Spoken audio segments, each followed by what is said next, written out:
এটা প্রতি বছর হয়ে থাকে। এখানে তো কোনো যাতনা, দুঃখ, বেদনা কিছু নেই, শুধুই স্বতঃস্ফূর্ত আনন্দ এবং প্রত্যেকের মধ্যে যে শিল্পী সত্তা আছে তার প্রকাশ। এটাই বড় সার্থকতা।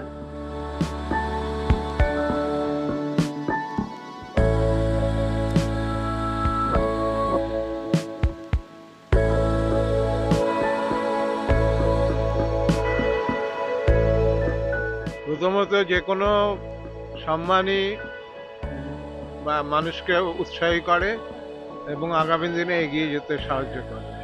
এক্ষেত্রেও তাই হয়েছে।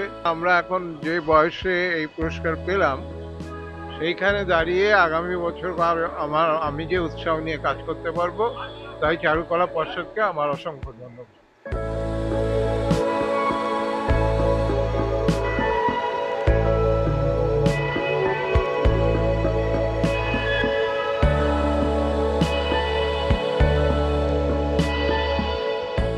যে কোনো পুরস্কার পেলেই মানুষের আনন্দ তো সত্যিই হয়। আরো ভালো লাগে যে আমাদের দীর্ঘ চর্চার যে একটা স্বীকৃতি, সেটাই তো পুরস্কার। ফলে এটা অত্যন্ত আনন্দের। আরো ভালো লাগছে কারণ বাংলার এই সৃষ্টিশীল আমাদের সমাজ এবং জনজীবন, সেটা যেভাবে উৎসাহিত হয়ে চলছে, সেটা খুবই আগামী দিনে আরো সুন্দর হয়ে উঠুক সেই প্রার্থনা করি।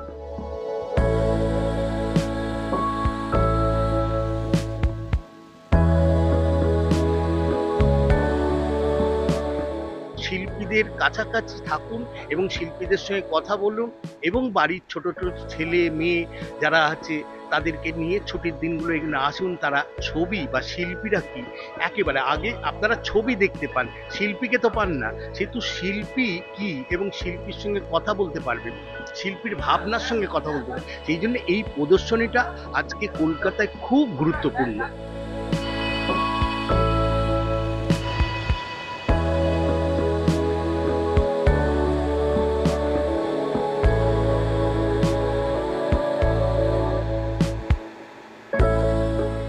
যারা এই জায়গায় আসার আমাকে সুযোগ করে দিয়েছেন, ভালো লাগছে।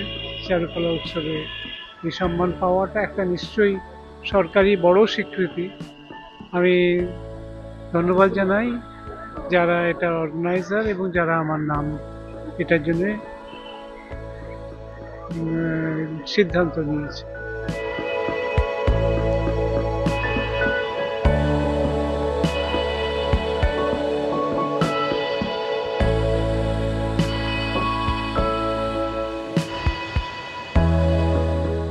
বাংলার মানুষ যেভাবে শিল্প সংস্কৃতির সঙ্গে নিজেদের নিযুক্ত করেছে এবং বাংলাকে আরো গৌরবান্বিত করেছে, শুধুমাত্র বাংলায় নয়, ভারতবর্ষের বিভিন্ন প্রান্তে, বিশ্বের বিভিন্ন প্রান্তে এই কার্যকলাপ জারি থাকুক।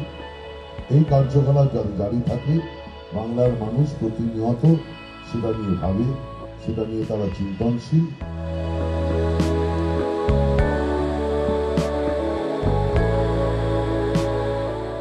স্নেহাঙ্কুরের রিপোর্ট, এস নিউজ।